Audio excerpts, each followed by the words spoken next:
우리가 한 목소리로 베드로전서 2장 4절부터 한 목소리로 우리가 보시겠습니다. 사람에게는 버림받아 되었으나 하나님께는 택하심을 입은 보배로운 산돌이신 예수께 나아가 너희도 산돌같이 신령한 집으로 세워지고 예수 그리스도로 말미암아 하나님이 기쁘게 받으실 신령한 제사를 드릴 거룩한 제사장이 될지어다. 성경에 기록되었으되 보라 내가 택한 보배로운 모퉁이 돌을 시온에 두나니 당하지 아니하리라 하였으니 그러므로 너희는 너희에게는 보배이나 믿지 아니하는 자에게는 건축자들이 버린 그 돌이 모퉁이의 머릿돌이 되고 또한 부딪히는 돌과 걸려 넘어지게 하는 바위가 되었다 하였느니라. 그들이 이 말씀을 순종하지 아니함으로 넘어지나니 그는 그들을 이렇게 정하신 것이라. 그러나 너희는 택하신 족속이요 왕 같은 제사장들이요 거룩한 나라요 이는 너희를 어두운 데서 불러내어 그의 귀한 빛에 들어가게 하시니 아름다운 덕을 선포하게 하려 하심이라. 너희가 전에는 백성이 아니더니 이제는 하나님의 백성이요 전에는 긍휼을 얻지 못하였더니 이제는 긍휼을 얻은 자니라. 아멘. 자, 오늘도 이 예배에 대해서 나왔습니다. 또 2장 4절에 보면은 사람에게는 버림받아 되었으나 하나님께는 택하심을 입은 보배로운 산돌이신 예수께 나아가 이렇게 해서 너희도 산돌같이 신령한 집으로 세워지고 예수 그리스도로 말미암아 하나님이 기쁘시기에 받으실 신령한 제사를 드릴 거룩한 제사장이 될지니라 이렇게 했어요. 우리가 여기 보면은 예배자가 될 수 있는 것, 또 그 예배의 중심에는 누가 있으시냐면 2장 5절에 예수 그리스도로 말미암아 하나님이 기쁘게 받으실 신령한, 여기 나온 게 이제 영을 얘기하거든요. 신령한 제사를 드릴 거룩한 제사장이 될지니라라고 얘기합니다. 누구로 말미암아 우리가 예배를 드릴 수 있냐면 예수 그리스도입니다. 우리가 어저께도 히브리서에서 나왔던 것처럼 우리가 주 예수 그리스도의 십자가의 그 보혈로 우리는 어디서나 오늘 바로 이 자리에서도 예배드릴 수 있는 자가 돼버린 거예요. 그래서 어저께 히브리서 10장 22절이었죠. 우리가 마음에 뿌림을 받아 악한 양심으로부터 벗어나고 몸은 맑은 물로 씻음을 받았으니 참 마음과 온전한 믿음으로 하나님께 나아가자. 또 히브리서 10장 19절에서 20절에도 보면은 그러므로 형제들아 우리가 예수의 피를 힘입어 성소에 들어갈 담력을 얻었나니 그 길은 우리를 위하여 휘장 가운데로 열어놓으신 새로운 살 길이요라고 얘기했습니다. 그리고 또 우리가 요한복음 4장에도 그 여인이 사마리아 여인이 주님을 만났을 때 내가 그 말씀 앞에 그 주의 그 빛 앞에 말씀 앞에 내가 나를 대면했더니 나의 죄가 지난 과거에 내가 누군지를 다 드러나게 된 거예요. 우리가 예수님을 그 말씀을 눈으로 딱 보고 말씀을 알고 주님을 알게 됐을 때 나타나는 것이 나는 죄인이었구나라는 반응입니다. 그래서 여기에는 뭐가 나타난다 그랬죠? 회개가 나타난다 그랬었어요. 사도행전에서 보면은 말씀을 전할 때 어떤 일이 일어나냐면 누구는 똑같이 이 말씀 앞에 마음에 찔림이 오는데 누구는 그 말씀 앞에 탄식하면서 내가 어떻게 해야 되나? 내가 어떻게 해야 되나? 난 이런 죄인인데 이런 우리의 나타나는 형상은 말씀 앞에 오늘도 우리가 겪는 것입니다. 그렇지 않습니까? 말씀은 알게 되면 알게 될수록 나의 죄성과 내가 이렇게 주님의 긍휼 없이는 살 수가 없는 자였다는 걸 알게 됩니다. 근데 그 여인이 그거를 알게 된 거예요. 그러자 그 여인이 바로 어떡합니까? 어떻게 예배하면 되냐고. 어떻게 나는 예배하면 되냐고. 어떻게 제사를 올리면 되냐고. 왜냐하면 이스라엘 사람들에게 제사의 그 모든 5대 제사는 다 죄하고 관련이 돼 있었습니다. 그래서 나 대신 제사를 올려서 하나님께 나아가려면 나 대신 어떤 짐승의 대가가 필요했다는 거예요. 그래서 이 여자가 자기가 이 말씀 앞에 죄인이라는 걸 깨달았을 때 어떻게 제사를 올리면 됩니까? 어떻게 다시 하나님과 화목하게 될 수 있습니까?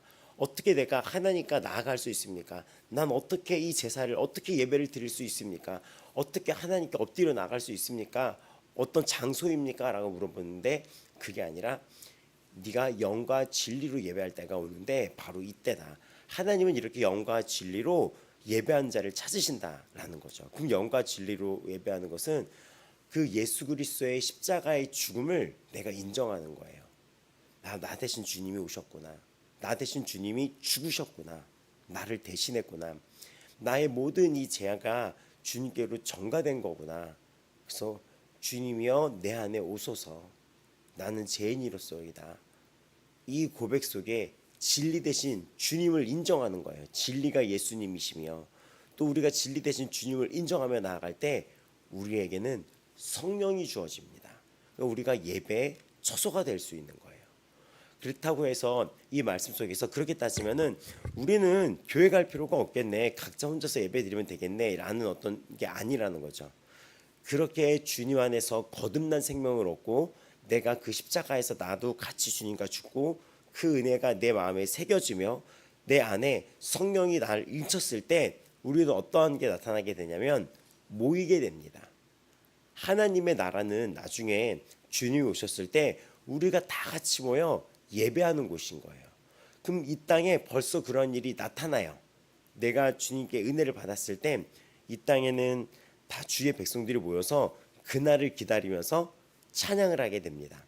그래서 그 여인은 그럼 바로 거기서 멈춰서 그러면 나 혼자 앞으로 이렇게 지내면 되겠네. 그게 아니라 마을로 뛰어들어가서 모든 사람들을 불러 모읍니다. 모든 사람들을 불러 모아요. 이것이 엄청난 것이 무엇이냐면 과거에 사람들을 피하고 고개 숙이고 연약했던 자가 세상 밖으로 나아가게 되는 거예요. 그리고 세상에 외치게 됩니다. 그리고 이 여자는 구약에서 말한 것처럼 너로 이방의 빛으로 삼아 구원을 이루리라 했던 그 말씀처럼 이 여자가 삶이 진짜 딴 여자가 돼버리는 거예요. 예수를 믿으면 이런 일이 벌어집니다. 다른 사람이 돼버려요. 이런 변화가 우리 안에 일어나요. 내 안에 성령이 거하게 되면 이렇게 복음의 삶이 빛이 밖으로 뿜어나오게 됩니다.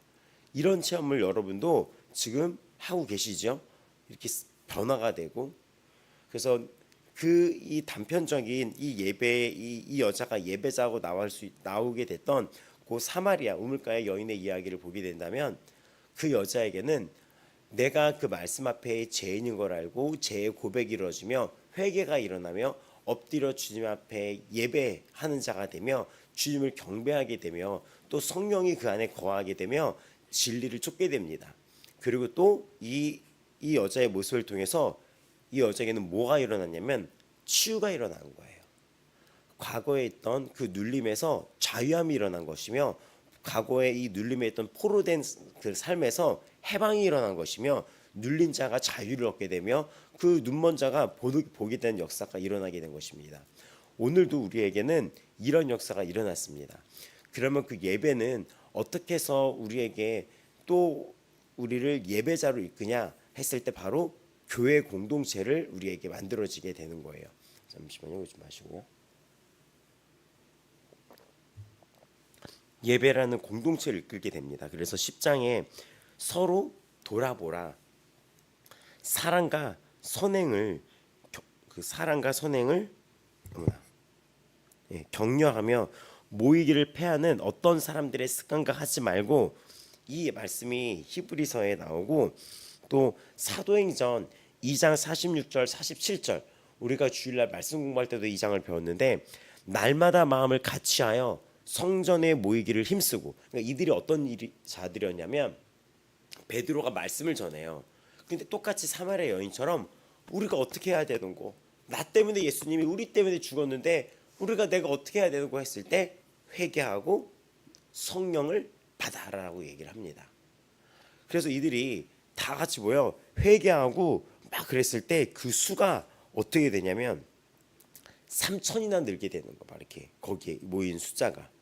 그래서 그들이 다 모여서 그렇게 끝나고 이들이 그렇구나 이렇게 하는 게 아니라 베드로 사도행전의 2장 38절에 보면 베드로가 이르되 너희가 회개하여 각각 예수 그리스도의 이름으로 세례를 받고 제 사함을 받으라. 그리하면 성령의 선물을 받으리니 이 약속은 너희와 너희 자녀와 모든 먼데 사람 곧 주 우리 하나님이 얼마든지 부르시는 자들에게 하신 것이라 라고 말씀이 선포됩니다. 이 패역한 세대에서 구원을 받으라 하니 그 말을 받은 사람들은 세례를 받음에 이날에 신도의 수가 3천이나 더하더라. 그들이 사도의 가르침을 받아 서로 교제하고 어떻게 됩니까? 이제 이들은 성령을 받고 회개하고 세례를 받고 주의 자녀가 된 이들은 사도의 가르침, 그러니까 이렇게 말씀을 듣게 되는 거, 말씀 앞으로 모이고 사도의 가르침을 받아 서로 교제한다는 거예요. 근데 그 교제가 어떤 것인지 자세히 나옵니다. 떡을 떼며 오로지 기도하기를 힘쓰니라. 떡을 떼며 기도하기를 힘쓰니라. 이들이 다 모여서 기도하는 곳이 돼버린 거예요. 또 믿는 사람들이 다 함께 있어 모든 물건을 서로 통용하고 재산과 소유를 팔아 각 사람의 필요를 따라 나눠주며 날마다 마음을 같이하여 성전에 모이기를 힘쓰고 라고 말씀이 나오죠. 히브리서 10장에 서로 돌아보아 사랑과 선행을 격려하며 오늘 나온 것처럼 날마다 마음을 같이하여 성전에 모이기를 힘쓰고 히브리서 10장 24, 25절에 모이기를 패하는 어떤 세상 사람들의 그런 습관과 같이 하지 말고 날마다 마음을 같이하여 성전에 모이기를 힘쓰고 집에서 떡을 떼며 기쁨과 순전한 마음으로 음식을 먹고 하나님을 찬양하며 온 백성에게 친송을 받으며 주께서 구원받은 사람을 날마다 더하게 하시니라. 이게 교회의 모습인 거예요. 우리가 주님 앞에 말씀을 접한다 사람들은, 성령을 받은 사람은 모여서 기도하고, 이렇게 새벽 예배도 모이잖아요. 우리가 같이 기도를 하고 또 먹을 걸 나누고 또 내게 저 사람한테 필요한 게 보인다면 그걸 기꺼이 나눠줍니다. 나의 물건을 아낌없이 저 사람이 필요한 게 있으면은 저 사람한테 나눠주게 되는 거예요. 서로가 서로를 살리게 되어버리는 것입니다. 그래서 이때는 어떻게 됐다 그랬습니까? 계속해서 막 이런 일들이 벌어졌을 때 이들 곁에 또 바나바라는 자가 뭐 나와서 그 밭을 팔아서 사도의 발 앞에 두니라. 사도행전 4장 37절에 나오죠. 또 사도행전 4장 34절에는 이런 말씀이 나오는 거예요. 사도들이 큰 권능으로 주 예수의 부활을 증언하니 무리가 큰 은혜를 받아 그 중에 가난한 사람이 없으니 이는 밭과 집 있는 사람이 자는 팔아서 그 판 것의 값을 가져다가 사도들의 발 앞에 두며 그들의 각 사람의 필요를 따라 나눠줌이라 하면서 자체적으로 연약했던 자, 형편이 힘들었던 자들에게 힘을 주게 되면서 그들의 삶이 회복이 되는 것입니다. 근데 이거는 신명기에도 나오거든요. 너희가 내가 이렇게 알려준 대로 이 말씀을 지키면 너희 중에 이런 가난한 자가 없을 거라고 얘기해요. 근데 나중에 구약에 보면 가난한 자가 생기거든요. 말씀대로 행하지 않았다는 거예요. 그런데 교회가 이렇게 세워지는 거예요. 말씀의 중심으로. 그래서 오늘 우리가 나눌 것은, 예배라는 것은 내가 주님을 만나서 말씀 앞에서 우리가 통회하고 회개하고 주님을 경외하는 그 마음 앞에서 주님 앞에 엎드려 경배하는 그 예배의 본질이 굉장히 중요한데, 이러한 이 자들이 모여서 예배를 드리는 공동체도 또한 예배라고 합니다. 그러니까 우리가 이 땅의 예배가 회복되려면은 성도들이 모여서 연합하여 기도가 다시 이 땅에 회복되어야 되는 것이며, 또 교회에 서로 돕고 나누고 누군가를 살리고 복음을 전하고 내 이웃을 사랑하는 그 정신이 살아나야지 되는 거예요. 그 성령의 중심으로. 근데 교회 안에서 그래서 패를 가른다거나, 나중에 신약 성경의 고린도 교회를 보면은 패가 당을 지어서 나눠져요. 심지어는 말씀을 전하는 당시의 그 주의 종들에 따라서 교회가 당을 짓습니다. 예를 들면은 뭐 일부 예배를 정해서 1부 예배는 김준영이 드리고 2부에게는 임상수가 드리고 뭐 3부는 또 다른 사람이 드리고 막 이렇게 했을 때 그들이 당을 짓는 거예요. 그래서 그때도 베드로 파, 아볼로 파, 나는 그리스도 파, 교회가 이렇게 되는 건데, 그거에 대해서 사도 바울이 지적을 합니다. 그거 잘못된 것이다. 너희들이. 그리고 또 누가 더 대단하냐는 평가를 하게 돼요. 그들 자체적으로. 또 평가는 자기 자신들 성도들 사이에서도 들어와서 성도들 사이에서도 막 영적인 수준을 평가하려고 합니다. 누구는 무슨 은사가 있어. 그 은사를 자랑하게 되고, 나는 막 그런 게 있어. 근데 그랬던 것들, 또 교회가 누가 더 대단하냐고 막 얘기했던 것들. 근데 우리는 다 모두 하나님이 하시는 거다라고 얘기하는 말씀을 하면서 그런 자랑을 금하고, 교회 안에는 가장 너희들이 은사를 자랑하는 거는 그래 다 듣고 있는데 최고는 사랑이라는 메시지를 전하게 됩니다. 교회는 이 사랑의 공동체의 중심일 수밖에 없는 게, 예수 그리스도가 이 땅에 오신 이유가 하나님이 이 세상을 이처럼 사랑하사 독생자를 주셨으니 이는 그를 믿는 자마다 누구든지 멸망치 않고 영생을 얻게 하려 하신다는, 하나님이 세상을 목숨 다해 사랑했으니 우리도 그렇게 사랑해야 된다는 것이에요. 그것이 예배가 확대되는 것입니다. 그래서 이 땅에 한국이 예배가 지금 회복되고 이러는 게, 교회가 화합하고 싸우지 않고 교회 안에 분열의 회개가 일어나야지 되며, 또 우리가 미움이 없어야 되며 다툼이 없어야 되며, 서로 에베소서가 나중에 결국 교회가 무엇인지를 보여주는 게 이 에베소서처럼 정말 잘 나와 있는데, 그 에베소서가 찬송하는 존재라고 너희들을 선포했을 때 뒷부분은 가정에서, 삶에서, 또 교회 안에서 우리의 관계가 어떻게 해야 되는지를 나타내고 있습니다. 그러니까 예배라는 것은 우리가 사랑하고 돕고 사람을 세우고 일으키고, 이것이 예배라는 거예요. 그러니까 삶과 이 예배는 뗄 수가 없는 존재입니다. 그래서 우리 에베소서 어저께 읽었던 2장 19절에서 22절은, 그러므로 이제는 너희는 외인도 아니요 나그네도 아니요 오직 성도들과 동일한 시민이요 하나님의 건속이라 속한 사람들이라는 거죠. 너희는 사도들과 선지자들의 터 위에 세우심을 입은 자라 그리스도께서 친히 모퉁이 돌이 되셨느니라. 오늘 읽었던 우리 베드로전서 2장에도 뭐라고 나오냐면 2장 7절에 건축자들이 버린 그 돌이 모퉁이 머릿돌이 되고라고 얘기하는 게 무엇이냐면, 이스라엘은 건물을 지었을 때 이런 모퉁이 돌로 시작해서 이런 모퉁이로 다시 동그랗게 이렇게 만나서 끝났었어요. 그러니까 모퉁이 돌은 시작이며 마침이 됐다는 거예요. 근데 여기 나왔던 이 베드로전서 2장에 나왔던 버린 그 돌이 모퉁이 머릿돌이 되고, 2장 7절, 그리고 이 말씀은 2장 4절, 사람에게는 버림받아 되었으나 그는 이런 산돌 모퉁이 돌이 되었다. 그러니까 서로가 이렇게 연결될 수 있는 그 시작점이 되어버린 거예요, 예수님이. 그래서 우리는 예수 그리스도를 중심으로 서로 연결되어 있는 지체라고 성경은 말하고 있습니다. 또 이 에베소서도 똑같이 그리스도께서 친히 모퉁이 돌이 되셨느니라. 그 안에서 건물마다 서로 연결하여 주 안에서 성전이 되어가고, 왜냐하면 건물을 지을 때 모퉁이 돌이 세워져서 이렇게 연결을 시키잖아요. 이렇게 교회가 너희도 성령 안에서 하나님이 거하실 처소가 되기 위하여 그리스도 예수 안에서 함께 지어져 가느니라. 그러면 하나님이 거하실 처소가 되기 위하여라는 말이 나오죠. 그러니까 예수님이 우리에게 주춧돌이라는 거예요. 주춧돌. 그러니까는 이 주춧돌. 그리고 우리는 이렇게 이 기초 위에 세워진 하나의 건물이라는 것입니다. 물론 여기 보면은 이 에베소서에 보면은 하나님이 거하실 처소가 되기 위하여라고 나와요. 하나님이 거하실 처소가 되기 위하여. 근데 우리가 고린도전서 6장 19절에 보면은 너희가 하나님의 성전인 것과 하나님의 성령이 너희 안에 계시는 것을 알지 못하느냐.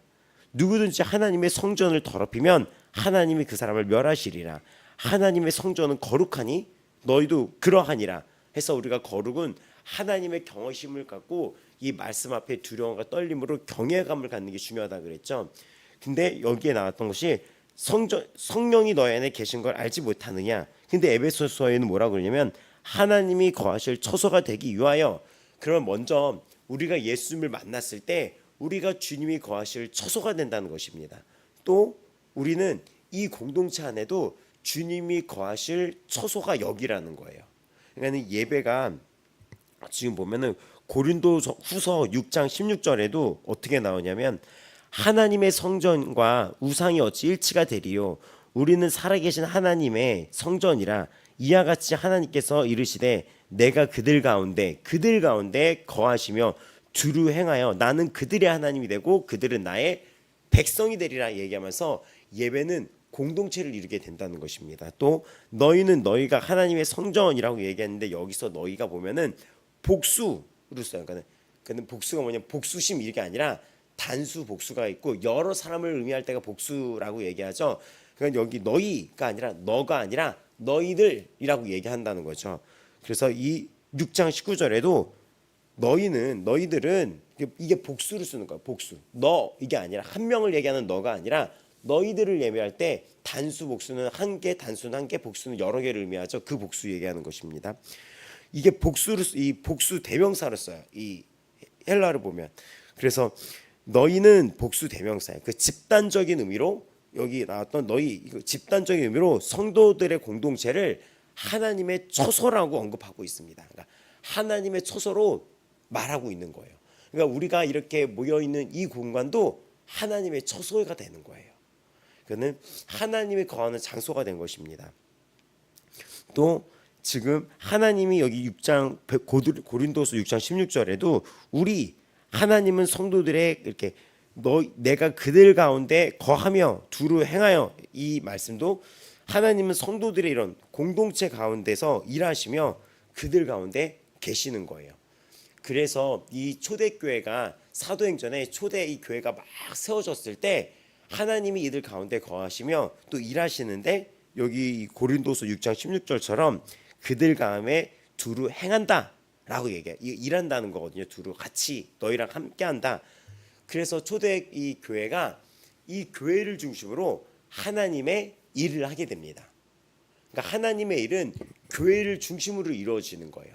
그래서 이 교회를 이루게 돼서 이들이 막 그때부터 세계 선교의 문이 열리게 되는 거예요. 이 교회를 통하여.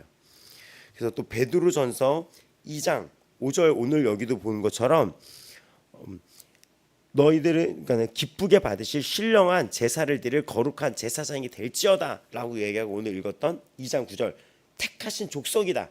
너희는 택하신 족속이다. 왕 같은 제사장이다. 그러면서 나라, 백성 이런 우리를 개인의 예배자인 동시에 공동체인 예배자로 부른 것입니다. 그래서 이 말씀은 예배를 묘사하고 있습니다. 교회는 그래서 이런 돌로 지어진 이런 건물 이런 의미보다도 우리는 산 육신들로 이루어진 건물들이에요. 그러니까는 믿는 자들은 성전 안에 있는 산 돌이며, 그러니까 여기 보면 예수님처럼 우리도 이렇게 연결되라는 거예요. 우리가 모이면 하나님이 거하는 예배 처소가 되는 거예요. 우리가 이렇게 모이면 하나님이 거하는 예배 처소가 되고 하나님이 우리와 함께 하시게 되는 것입니다. 아멘. 그래서 에베소에 보면 우리가 모였을 때 그 모인 장소가 예배의 처소가 되기 위하여 신령한 노래들로 서로를 화답하라고 얘기를 해요. 모였을 때 막 세상적인 얘기나 막 이렇게 막 믿는 자들이 막 이렇게 막 누구를 막 욕한다든지 그게 아니라 우리 모일 때 우리 찬양도 그런 거 있어. 우리 모일 때 주 성령 이 찬양 맞나요? 이만이 그래서 우리 모일 때 그 찬송이 있어요. 우리 모일 때 주 성령 이만이 맞나요? 근데 이렇게 우리가 모일 때 예배가 처소가 되는 거예요. 우리가 주일날 모이고 이렇게 새벽 예배 때 모이고 이것이 굉장히 특별한 의미이고 되게 귀한 자리입니다. 귀한 자리예요. 성령님이 이 자리에 함께 하십니다. 성령님이 내 안에 오늘 함께 거하십니다. 또 우리가 이 자리에 오늘 이 시간 성령님이 이 자리에 함께 이 아버지 마음 교회에 함께 거하시면서 공동체를 이루게 하시면서 그들 중에 두루 다니시며 또 그들과 함께 행한다는 거예요. 그러니까 우리는 기대해야 되는 거예요. 이 안에 계신 성령님의 역사를 기대하며 우리에게 이 안에 베푸실 치유의 역사와 회복의 역사를 바라봐야 되며 또 우리와 함께 거하시며 행하시는 2025년도 아버지 마음 교회를 통해 행하실 일들을 우리가 봐야 합니다. 그래서 우리가 학교 사역도 또 한 군데 또 연락이 와서 늘었어요. 지금 하나 둘 아마 자율 동아리 아마 거기는 계속 평택 가고 있고 용산 있고 그리고 어떤 예술 고등학교 하나 열렸어요. 예술 고등학교 디자인 고등학교라고. 그래서 이런 어떤 뭐 곳들이 또 열렸었습니다. 하나님이 행하실 일들 계속 기도하면서 하나님이 우리 아버지 마음 교회 이 특수함, 각 교회마다 특수함이 있어요. 그 교회가 해야 될 일이 있습니다. 그 교회 공동체가. 그래서 우리 교회는 긍휼이 있어요. 모든 교회가 있죠. 근데 정말 어떤 이렇게 정말 죽어가는 저런 어떤 이 아이들에게 긍휼함으로 그 아이들을 살릴 그런 사명이 있고, 또 잃어버린 양들을 되찾아오는 그런 사명들이 있습니다. 교회가 굉장히 특별한 곳이에요. 이걸 알면 우리가 모일 때 그 모임이 얼마나 귀한지를 깨달아야 되는 것입니다. 그래서 교회는 막 짜증을 내면서 교회에 온다거나 막 누군가를 막 눈을 막 부라린다거나 막 이렇게 막 부린다거나 막 이렇게 봤을 때 막 부른다거나 예배 때 모였을 때 계속 이렇게 노려본다거나, 아니 전에 어떤 신방을 갔는데 막 어떤 가정이 막 싸우고 있었던 적이 있었어요. 그래서 그 싸움을 막 중재했어요. 그러나 중재하는 데만 해도 예배가 2시간이 다 가는 거예요. 그러니까 예배가 그게 아닌데 그 집안 싸움 난 거를 중재하는 데만 2시간이 있어요. 그래서 다 끝나고 기도까지 끝났다고 생각했는데 눈 떠보니까 기도 끝나고 다시 이러고 있어. 다시 이러고 있어요. 예배 끝나고 기도 끝나고 다시 이러고 있어. 막 이렇게. 근데 교회가 그런 곳이 아니라 지금 너무나 귀한 곳이에요. 우리 모일 때 성령이 같이 함께하는 겁니다. 오늘도 주 성령이 함께하며 우리가 모이면 여기가 예배 처소이며 하나님이 우리와 함께하시며, 그리고 우리 신자들 성도들은 살아있는 하나님의 성전입니다. 그래서 이 모임 장소가 성령이 거하는 전이 된 거예요. 그때 우리가 찬양하고 제사하고 그랬을 때 이 예배가 폭발적으로 일어나는 것입니다. 그러니까 성도들이 이거를 알아야 되는 거죠. 또 그렇기 때문에 이 예배는 이런 어떤 사람들이 일주일에 한 번 하는 형식적인 활동으로만 이해할 때가 있는 거죠. 일주일에 어떤 한 번으로만 형식적인 것들로 이렇게 할 수가 있는데, 그래서 자꾸 이거에 주목하다 보면 형식에 초점을 줄 때가 있어요. 뭐 어떤 형식에. 물론 이런 어떤 제도를 둬서 이들의 마음가짐을 이끄는 것도 중요합니다. 그래서 뭐 앉은 자리, 태도, 옷차림 이런 것도 교회에서 교육을 시키는 게 경외함, 서로 이렇게 존중함을 배우기 위해서도 하는 거예요. 근데 가장 중요한 거는 우리 개인의 삶이 이 모임에도 적용이 되는 거예요. 무슨 얘기냐면 너희 몸을 거룩한 산제물로 드려라 라고 했던 그 개인의 삶의 적용이 우리가 이렇게 모였을 때 찬양하고 기도하고 순종하고 하나님을 경배하고 또 그 앞에 있는 설교자가 말씀을 선포했을 때 우리가 그 안에 막 이 성령의 역동이 막 일어나며 이런 영적인 반응, 이런 영적인 공간이 예배라는 거예요. 그래서 그냥 앉아 있다는 것이 다가 아니라, 그래서 뭐 우리가 어떤 걸 알아야 되냐면은 뭐 로마서 12장 10절에도 형제를 사랑하며 서로 우애하고 존경하기를 서로 먼저 하며, 또 부지런하여 게으르지 말고 열심을 품고 주를 섬겨라. 이게 재미있는 게 뭐냐면요, 형제를 사랑하고 서로 우애하고, 우애가 좋다라는 말 하잖아요. 그리고 존경하기를 서로 먼저 하라는 거. 먼저. 제가 나한테 왔는데 내가 왜 먼저 해? 이게 아니라 우리가 먼저 하는 거죠. 근데 부지런하고 게으르지 말고 열심을 품고 주를 섬겨라. 근데 주를 섬기고 부지런하는 게 뭐냐면 내가 먼저 다가서는 것, 내가 먼저 손을 내미는 것, 내가 먼저 그 형제를 위해 기도하는 것, 그리고 서로 사랑하는 것. 내가 먼저 각자가 모두 각자가 항상 우리 나의 메시지로 봐야 돼요. 성경은 나의 메시지로. 그리고 소망 중에 즐거워하라는 거예요. 우리의 소망은 무엇이죠? 예수님이죠. 그리고 그 예수님은 약속을 주셨죠. 천국이 있고 다시 오십니다. 주님이 이미 오셨고 이 약속은 증명이 되었으며 분명히 다시 오세요.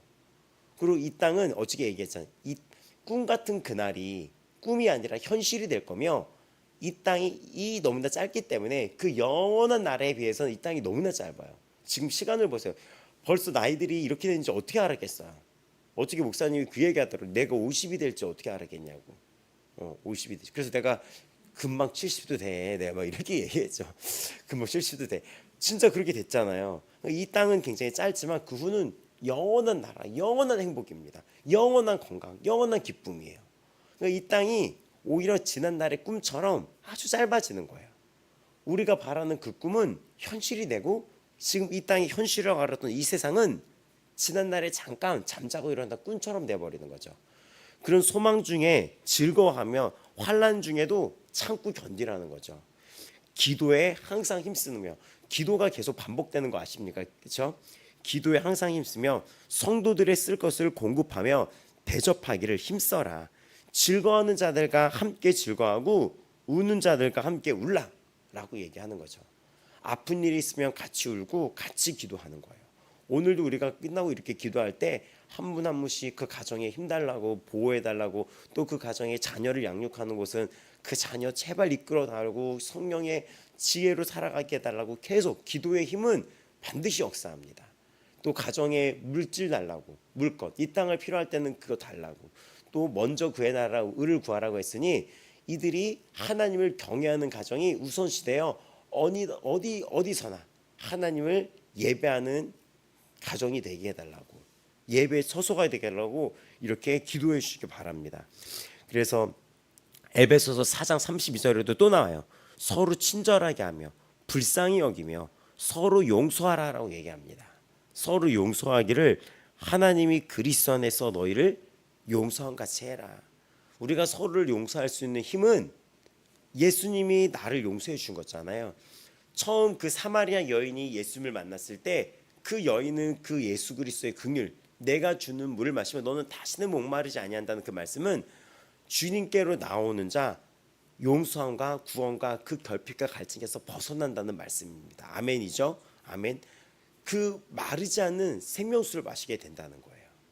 근데 그 죄인이었던 그 여인이 예수 그리스도로 말미암아 그런 예배의 자격을 얻게 된 거예요. 그래서 오늘 예수 그리스도를 말미암아 했던 것들, 예수 그리스도를 말미암아 우리가 히브리서에서 읽었던 것처럼 형제들아 예수의 피를 빌며 성소에 들어갈 담력을 얻었다.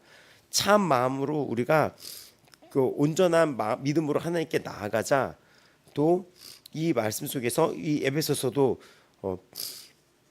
나그네여 동일한 시민이요 하나님의 건속이라, 그 서로 연결해 주 안에서 성전이 되었다. 오늘 이 베드로전서 2장에도 보게 되면은 너희가 산돌같이 예수 그리스도로 말미암아 신령한 제사를 드릴 거룩한 제사장이 될지니라. 그러니까 예수 그리스도로 말미암아, 이 여자가 예수 그리스도로 말미암아 그렇게 나오게 됐어요. 그래서 에베소서 4장 32절은 예수 그리스도로 말미암아 우리가 용서를 받았으니 우리도 서로 용서하기를 하나님이 예수 그리스도 안에서 너희한테 그렇게 했던 것처럼 너희도 그러한 자가 되는 것이 마땅하다고 얘기하는 거죠. 그래서 서로의 모습 속에서 교회는 예수님의 모습을 발견하는 것입니다. 아낌없이 우리에게 주셨던 그 예수님, 나를 사랑해서 목숨까지 내어주셨던 그 예수님, 그래서 우리는 서로 나눠줄 수 있게 되는 거예요. 목숨까지 주신 예수님을 생각하면서, 나를 대신하여 죽으신 목숨까지 주신 예수님을 생각하면서 보게 되는 것입니다. 우리가 예배에서 그래서 우리의 이 마음 상태, 이 예수 그리스도의 사랑 안에 사는 그것이 되게 중요한 거예요.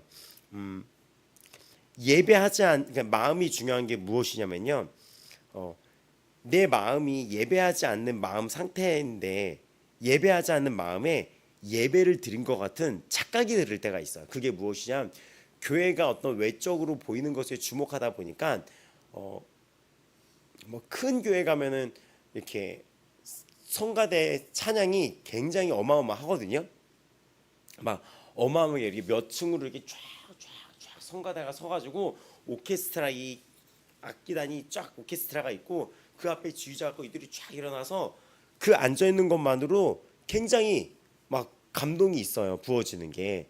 그리고 미국 같은 경우도 예배를 드릴 때 막 이렇게 그 미국의 어떤 그 특유의 막 그 찬양할 때 막 이렇게 춤추면서 하는 이런 데도 있고, 근데 그런 또 이런 화려한 어떤 빛, 조명, 드럼 이런 걸로 교회를 콘서트장처럼 만들어서 예배를 드리는 교회들도 굉장히 많습니다.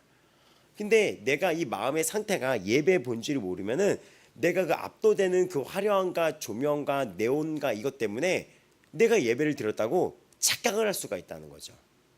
그래서 그런 어떤 화려함을 쫓아다니는 분들도 가끔 계세요.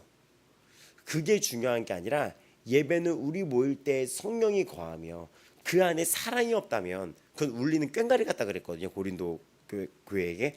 고린도 교회가 모이기만 하면 싸우고 모이기만 하면 눈부라리고 모이기만 하면 자랑이고 네가 낫다 내가 낫다 누가 낫다 막 네가 낫냐 막 이런 게 하는데 그게 아니라는 거죠.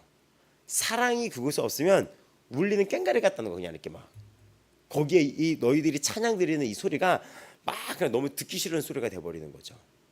그래서 이 구약에도 너희의 이 비파 소리를 내가 듣지 않겠다 그쳐라 라고 나온다 그랬었잖아요. 아모스에 보면은 그게 무슨 얘기냐면 아무리 화려한 악기와 수많은 성도들의 이 노래소리가 있다 하더라도 이 우리의 이 예배의 마음이 주님 앞에 올려지지 않는다면 예배의 그 형식은 착각을 할 수가 있다는 거죠. 하나님이 예배를 받으셨다는 거.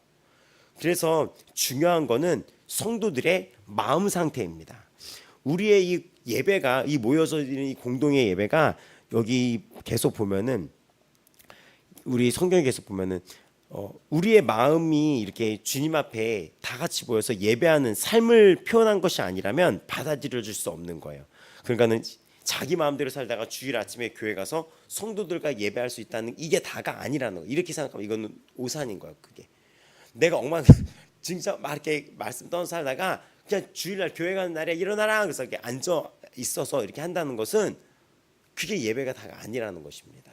그게 왜냐하면 구약이 그 모습을 보고 예레미야라는 선지자, 우리 예레미야 곧 할 때 예레미야 선지자를 문 앞에 서서 뭐라고 했습니까? 화 있을지어다 막 이렇게 얘기하잖아요. 문 앞에 서서 들어오는 사람들한테 따지면 임상수 목사님이 주일날 성도들 안녕하세요 이렇게 인사하는데 너희들이 다 죄인들 막 이렇게 얘기하고 있는 거죠. 그렇게 이 죄인들아 화 있을지어다 막 이렇게. 그런데 그 사람 이 사람 왜 이래 미친 사람이야 막 이렇게 얘기할 정도로. 근데 그게 미친 사람이란 게 아니라 하나님이 예레미야한테 시켰어요. 그 말씀을 전하라. 왜냐 본질이 중요한데 그거를 잊었다는 것입니다. 왜 그게 이 땅에 잊혀집니까? 한 주 동안 하는 모든 일들이 주일날 함께 드리는 예배의 지체에 영향을 끼친다는 것을 우리가 놓치고 사는 거예요. 우리 개인의 삶이 이 공동의 예배에 영향을 끼친다는 거를 잊어버린다는 것입니다. 예를 들어서 그 여호수아서 7장에 보면 아간이라는 사람이 나와요. 그 사람이 그 하나님이 어떤 전쟁을 했을 때 그 물건들을 빼앗지 말라고 해요. 근데 이 아간이 이거를 훔쳐가지고 전쟁에서 패배합니다. 한 사람의 불순종이 그 공동체에 그 첫 번째 실패를 갖고 오게 돼요. 한 사람의. 그러니까 우리는 이 예배가 서로가 서로에게도 영향력이 있다는 것을 깨달아야지 되는 거예요. 그러니까는 한 사람. 그래서 예레미야 5장에 보면 이 예배를 드리는 자 중에 단 한 사람만 있어도 내가 구원하겠다고 얘기하는 거예요. 왜냐하면 그 한 사람이 선한 영향력을 주는 것이며 한 사람의 아간 같은 그 죄가 이걸 훔쳐갔던 그 도둑질한 죄가 모두에게 영향력을 준 것처럼 우리의 삶이 한 주 동안의 삶이 주님 앞에 이렇게 한 주 동안 지내는 삶이 주일에 함께 드리는 예배의 교회 지체들에게 영향을 끼치고 있다는 것입니다. 우리는 그래서 하나의 공동체 지체라고 이야기하는 것입니다. 이것이 그래서 우리가 순결하고 합당한 예배 이 삶 속에서 우리의 개인의 이 순결하고 이 합당한 예배 합당하다는 건 무엇입니까? 최고의 가치를 드리는 거죠. 가치 worthy라고 하는 그 예배 단어인데 이게 뭐냐 가치 그러니까 최고의 가치 앞에 나를 드리는 이 삶이 이 통해서 찬양이 흘러 넘치고 이런 마음들이 모였을 때 성도들이 서로 영향을 받아서 하나님께 예배를 올리는 것입니다. 그래서 진실한 찬양가 우리 삶의 찬양가 마음에서 우러나는 예배가 이렇게 모였을 때 거기서 터져 나오면서 끓고 넘쳐야지 되는 거예요. 그러니까 성령의 임재가 굉장히 강하게 일어나려면은 어떤 말씀, 어떤 찬양 물론 이런 것도 다 예배의 요소가 되겠지만 성도의 개인의 삶과 그 개인의 성령 안에서의 충만한 삶, 말씀을 중심으로 삶이 우리 서로가 서로에게 화답이 되고 영향을 주어서 그 샘이 터져 나와야 되는 것이에요. 예배가. 그래서 예배는 그냥 한 주 동안 내가 살다가 앉아서 뭐 목사가 다 알아서 하는 거야. 저 찬양단이 알아서 하는 거야. 교회가 안내팀이 하는 거야. 이런 게 아니라 내가 예배의 주체임을 깨닫는 것입니다. 내가 예배의 주체임을. 그래서 예배는 개인과 이 교회로 연결이 되는 거예요. 또 그랬을 때 이 모였을 때 기쁨이 폭발적으로 늘어나게 됩니다. 그게 초대교회였었던 거예요. 그래서 당신이 우리라는 존재가 왜 당신이 교회를 가는지에 대해서 또 고민해 봐야 되는 거예요. 내가 어떤 교회를 갈 때 내가 이 교회를 가는 게 성도들을 만나는 것이 정말로 예배를 위한 것인가? 우리가 서로를 만나는 것이 왜 만나는 것입니까? 격려하고 또 베드로전서 4장 7절에서 10절에 보면은 만물의 마지막이 가까워 있으니 너희는 정신을 차리고 근신하여 기도하라. 뭐 마지막이 가까웠다. 마지막 때가 가까웠다. 정신 차려야 된다. 근신해야 되고 너 기도해야 된다. 근데 이렇게 얘기해. 무엇보다 뜨겁게 서로 사랑할지어다. 뜨겁게 사랑은 허다한 죄를 덮느니라. 서로 대접하기를 원망 없이 해라. 왜 원망을 합니까? 대접했을 때 바라니까요. 그는 바라니까. 근데 대접하기를 원망 없이 하라. 각각 은사를 받은 대로 하나님 여러 가지 은혜를 맡은 선한 청지 같이 서로를 봉사하라. 서로 우리도 막 일갈하려고 설거지하려고 그러고 막 시간 되면 막 이렇게 바닥도 밀고 이번 주는 우리가 다 같이 청소하는 날로 한다 그랬죠. 주일날 청소하고 막 이렇게 해야지 되고 막 이렇게 교회를 가꾸고 이렇게 하는 것처럼 했을 때 성도를 만나는 것이 예배를 위하는 것인지 물음표가 붙여야 돼요. 왜냐하면 성도를 만나서 내 사업의 수단으로 생각한다거나 그게 나중에 요한계시록에 나오는 교회가 이제는 죽어 있는 교회라고 되는 교회들의 특징이 목적이 달라지는 거예요. 또 아니면 뭘 얻기 위해 교회를 가고 또 아니면은 내가 예배자고 내가 이 예배의 주체로서 한 주 동안 살지 않고 있다가 와서 막 피아노 치는 사람 아니면 솔로 이게 솔리스타 그래서 찬양을 부르는 사람을 막 평가를 하고 찬양대가 어떻다 아니면 설교 내용이 뭐 어떻다 이러면서 이렇게 어떤 비평가가 돼버린 거예요. 교회가 비평가들이 너무 많아져 버린 거예요. 그래서 설교자를 마치 무대에 서 있는 배우처럼 묘사한다고 뭐 세렌 뭐 키르케고르라는 그 자가 있는데 그 자가 쓴 걸 보면 설교자가 마치 무대에 선 배우처럼 바라본다는 거죠. 그게 그러면서 그를 비난할 때도 있고 칭찬할 때는 비평가가 되어버린다는 거. 현재 이 성도들이 비평가처럼 그리고 막 이런 교회 이런 것들을 보면서 비평가가 되어버린다는 거예요. 근데 그들이 모르는 사실이 있는데 그게 뭐냐면 바로 배우는 다른 게 아니라 우리가 하나님이 우리의 관객이 돼서 하나님이 우리를 보고 계신다는 걸 우리가 알아야 된다는 것입니다. 거꾸로 된 거예요. 우리는 어떤 거를 지켜보면서 마치 무대처럼 보는데 그게 아니라 우리가 하나님을 관객 속에 두고 하나님을 저희 관객 속에 두고 우리가 예배를 드리는 우리 모두가 이 하나님의 무대에 선 마치 배우 같은 예배자들이라는 거예요. 그러니까 순서가 잘못된 거예요. 근데 우리는 비평가 관람객의 입장에서 교회를 와서 일주일에 한 번 와서 관람객 청취자의 모습을 앉아 있을 때가 있다는 거죠. 그게 아니라 우리는 예배를 올리는 자들입니다. 하나님 앞에서 그거를 알아야 돼요. 하나님 앞에서 예배를 올리는 게 나라는 거예요. 근데 우리는 때로는 이 앉아 있는 이런 어떤 이 의자의 배열이나 이런 것 때문에도 우리가 그냥 앉아서 지켜보는 그리고 또 설교자를 이렇게 보니까 이거를 통해서 내가 이 말씀의 이 영향력이 영적인 반응이 일어나서 주님께 올려드리고 아멘으로 화답하고 주님께 올려야 되는 이 자리가 마치 구경꾼인 것처럼 저 배우, 뭐 독주자, 뭐 솔리스트, 뭐 찬양단 이거를 바라보면서 비평하게 돼버린다는 거죠. 그게 아니라 내가 지금 하나님 앞에 보여주고 있다는 것을 깨달아야 되는 거예요. 이 오늘도 삶을 살아가고 월요일부터 토요일까지 우리가 삶을 살아갑니다. 이것이 지금 하나님 앞에서 보여주고 있는 예배의 삶이란 것을 깨달아야지 돼요. 오늘 하루를 살아가도 나는 지금 하나님이 나를 보시면서 나를 예배자로 부르셨다는 것입니다. 그리고 이 예배자인 나는 주일날 왔을 때 내가 성도를 만나고 했을 때 서로가 서로에게 예배자라는 거예요. 섬기고 또 이들을 위해서 기도하고 그래서 이랬을 때 교회에서는 서로 기도하고 야고보서 5장 14절에서 16절은 병든 자가 있을 때 교회의 장로들을 청해서 그 장로들에게 지도자들을 의미하거든요. 그들이 주의 이름으로 기름을 바르며 그를 위하여 기도할지어다. 믿음의 기도는 병든 자를 구원하리니 주께서 그를 일으키시리라. 혹시 죄를 범하였을지라도 사하심을 받는다. 그러니까 우리의 서로의 기도가 용서가 일어나고 병든 자도 치유나고, 그러므로 너희 죄를 서로 고백하며 병이 낫기를 위하여 서로 기도하고 의인의 간구는 역사하는 힘이 큼이라. 이게 교회인 거죠. 그러니까 우리가 서로 기도할 때 역사하는 힘이 이렇게 큽니다. 그러니까 우리가 이 모여서 이 공동체에 역사하는 힘이 이렇게 커요.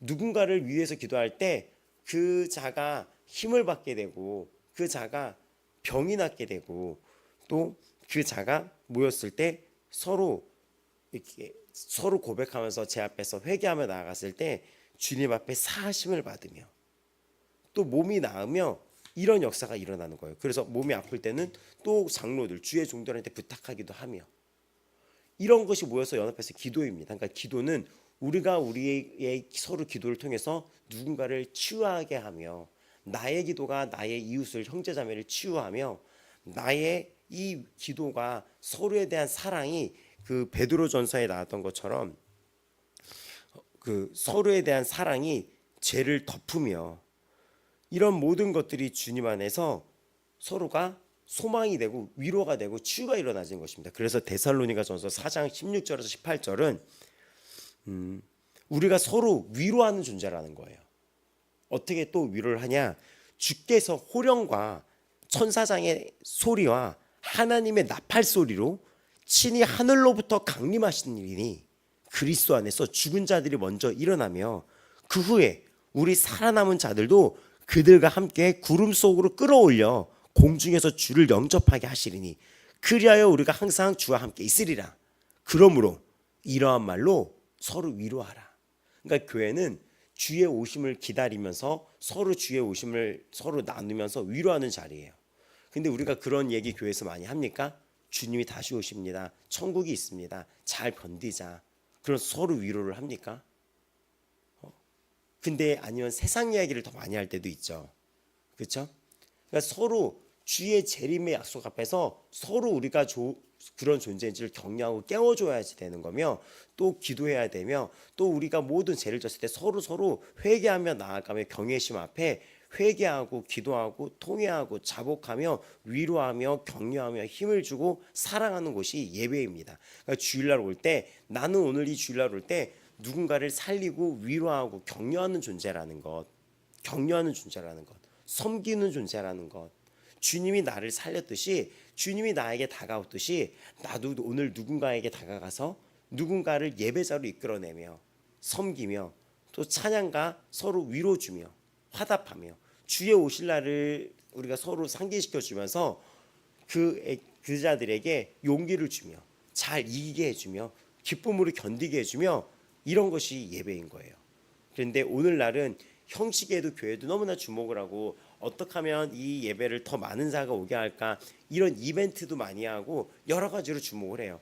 그래서 모든 교회가 그렇지 않지만 대형 교회가 너무나 지나치게 이벤트에 의존하는 적도 있으며, 어떤 행사 같은 이벤트에 의존하는 경우도 있으며, 압도적인 화려함에 도취될 수 있도록, 빠져들 수 있도록 압도적인, 물론 그런 것도 필요합니다. 화려한 조명, 네온사인 막 이런 것들을 막 쏘기도 하고 화려한 거에 주목도 해요. 물론 최고의 예배를 드리기에 고민하고 우리가 하는 거는 필요하지만, 그 예배의 본질이 모르는 순간 그 청년 사역을 또 많이 하는 교회는 이런 화려한 공연 같은 문화를 많이 끌고 와서 도입을 해서 이것도 이렇게 세상에서 보이는 콘서트장처럼 그렇게 해야 된다라고 얘기를 해요. 근데 그 얘기도 다 틀린 게 없어요. 왜냐면 이 아이들이 왜 세상으로 가냐, 화려하지 않기 때문에 아니냐, 이런 의견들도 있어요. 그래서 더 화려하게 해야 된다. 하지만 가장 중요한, 먼저 그의 나라와 의를 구하는 이런 성경 말씀의 중심이 없다면 그것은 되게 형식에 그칠 수밖에 없습니다. 본질적인 거, 지금 서로 사랑해야 되는 거, 또 요한복음 13장 34절 35절은 새 계명을 너에게 주노니 서로 사랑하라. 내가 너희를 사랑한 것 같이 너희도 사랑하라. 너희가 서로 사랑하면 이같이 모든 사람이 너희가 내 제자인 줄 알리라. 또 로마서 12장 4, 5절, 우리가 한 몸에 많은 지체를 가졌으나 모든 지체가 같은 기능을 가진 것이 아니니 이와 같이 우리 많은 사람이 그리스도 안에서 한 몸이 되어 서로 지체가 되었느니라. 또 고린도전서 12장 25절 31절도 몸 가운데서 분쟁이 없고 오직 여러 지체가 서로 같이 돌보게 하셨느니라. 만일 한 지체가 고통을 받으면 모든 지체가 함께 고통을 받고 한 지체가 영광을 얻으면 모든 지체가 함께 즐거워하느니라. 너희는 그리스도의 몸이요 지체의 각 부분이라. 하나님이 교회 중에 몇을 세우셨으니 첫째는 사도, 둘째는 선지자, 셋째는 교사, 그 다음은 능력 행하는 자, 그 다음 병 고치는 은사와 서로 돕는 것과 다스리는 것과 각종 방언을 말하는 것이라. 다 사도며 다 선지자이겠느냐, 다 교사이겠느냐, 다 능력을 행하는 자이겠느냐, 다 병 고침을 은사를 가진 자이겠느냐, 다 방언을 말하는 자이겠느냐, 다 통역을 하는 자이겠느냐. 너희는 다 각자 다르다는 거예요. 다 너희는 더욱 큰 은사를 바라봐라. 각자 얘들이 자랑하는 게 아니라 다 다르니까 큰 은사를 사모하라. 내가 또한 가장 좋은 길을 너희에게 보이리라 하면서 이 고린도전서가 그 유명한 사랑장이라고 하는 13장으로 확 넘어가요. 그러면서 뭐라고 이야기를 하냐면, 내가 사람의 방언과 천사의 말을 할지라도, 너희가 이런 어떤 특별한 은사가 있더라도 사랑이 없으면 소리 나는 구리와 같고 울리는 꽹과리 같다. 그러니까 내가 예언하는, 바울이 1인칭을 써요. 내가 예언하는 능력이 있어서 모든 비밀과 모든 지식을 알고 산을 옮길 만한 믿음이 있다 할지라도 사랑이 없으면 아무것도 아니요. 내게 있는 모든 것으로 구제하고 내 몸을 불사르게 내줄지라도 사랑이 없으면 유익이 없다는 거예요. 내가 이 몸을 불사를 정도로 구제해도 그 안에 중심이 사랑이 아니면은 이거는 자랑이 돼 버리는 거예요. 자랑이. 사랑은 오래 참고 사랑은 온유하며 시기하지 아니하며 사랑은 자랑하지 아니하며 교만하지 아니하며라고 하는 그 말씀처럼 우리가 교회의 본질이 뭔지 알아야 되는 것입니다. 우리의 한 주간에 오늘의 삶의 예배가 서로에게 우리는 영향을 주는 존재. 또 영향을 준다는 것은 정말 이 한 사람만 있어도 내가 너희를 구원하겠다는 것처럼 한 사람의 그 예배자가 교회를 살리고 한 교회의 교회의 이 진실한 예배가 나라를 살리게 되는 것입니다. 한 나라의 진정한 예배가 전 세계를 살리게 되는 것입니다. 그래서 해답은 오늘 본질적으로 나로부터 있는 거예요. 나로부터. 예수 그리스도가 이 땅에 오셔서 생명을 살리고 사랑을 주어서 이 땅에 빛으로 영향을 주었던 것처럼 우리가 그 예수 그리스도를 말미암아 우리도 그 거룩한 산돌처럼 돼서, 그런 산돌처럼 돼서 우리가 서로 연결되도록 함께 지어주도록 우리는 오늘도 삶과 가정과 직장에서 또 우리가 다시 보게 될 이 주일날 이 만난 이 모든 예배 앞에서 우리는 주님 앞에 산돌 같은 주님과 같이 살아가야 되는 그런 존재라는 것입니다. 그것이 예배인 거예요. 그러니까 우리가 이 시간 더 해야 될 게 많은데 또 맞춰야 되거든. 이 공동체 예배에 대해 우리가 오늘 3분의 1 정도가 또 남았는데 또 내일 이어서 하겠습니다. 그래서 우리가 보게 된다면은 말씀 하나만 보게 되게 된다면 요한복음 13장 12절입니다. 예수님이 돌아가시기 전에 제자들의 발을 씻겨주는 장면이 나옵니다. 그들의 발을 씻기신 후에, 요한복음 13장 12절입니다. 그들의 발을 씻기신 후에 옷을 입히시고, 이렇게 옷을 입히시고, 왜냐면 그들이 이렇게 이런 거를 가운을 입었으니까요.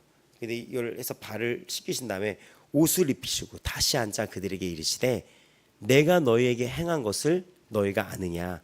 너희가 나를 선생이라 또는 주라고 하니 너희 말이 옳도다. 내가 그러하다. 맞다. 나는 주고 난 너희의 선생이다. 그럼 이제 가르치는 거예요. 어떻게 나옵니까? 내가 주와 또는 선생이 되어 너희의 발을 씻었으니, 내가 주며 너희 주님은 내가 너희 선생이 맞다.